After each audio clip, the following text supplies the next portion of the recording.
Che cosa successe? Ora ve lo faccio vedere. Tutto era grigio e spento. E noi volevamo colore, volevamo portare il colore a Londra. La mia generazione pretese un nuovo inizio. Everybody's talking about how 60 were so marvelous, but I want to ask you, which was the dark side of the 60s? The dark side. The dark side, the negative aspects. The dark side of the 60s came at the end of it, which was, it came at the end of it, which was the drugs. When the 60s started, we were all drunks. We did alcohol. And so we had fun, we went out and had fun.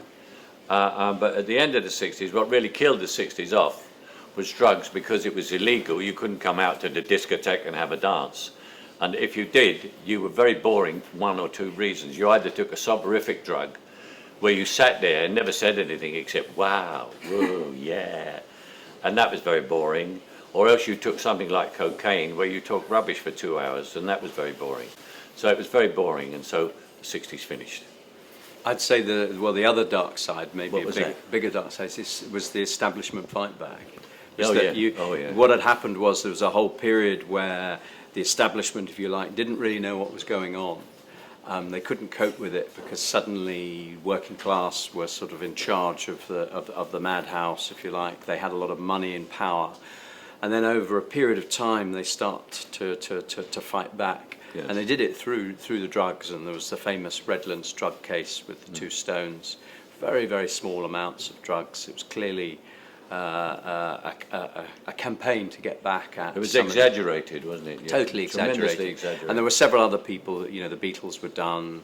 Donovan was done, and Marianne was. So for me, actually, yes, drugs, but it's actually a slightly more sinister establishment. Yeah. And we show that in the picture. We do. Yeah. At the end of the movie, you say, "Don't look back in anger and don't dream small." Yeah. Do you think that the problem today is that this one, we are really angry and maybe we dream really small, or not? The one that helped me through my life was Winston Churchill. He said, "If you're going through hell, keep going." And that's what I did, and that's my advice to anybody. I mean, just because it's not the 60s and everyone in the working class is free all over, doesn't mean occasionally you're going through hell. But also, the other one I said is, don't look back, you'll trip over. But I think what the phrase is don't look back in anger. So it's about looking, you don't want to regret things. Yeah. Because one of the very first things Michael ever told me, another one of his phrases, which was that he didn't want to get to the end of his life regretting things he hadn't done. He wanted to regret things he had done. Yeah, exactly. And that's the same mentality. Don't not do things. Get on with it. I think when you say, are we too angry? No, we're not too angry. I think anger is good if it's channeled in the right direction. Yeah. You know, the world's going through a difficult time, and we need to sort it out. Yeah, the world is going to be different. I mean, with the younger generations, they had computers and a completely different life, and there is no real class distinction in any country that we know. Not like there was in England in the 40s and 50s. I can't think of any country that has that kind of class system. And so the youngsters are free to do what they like, and they can have such long journeys they can go.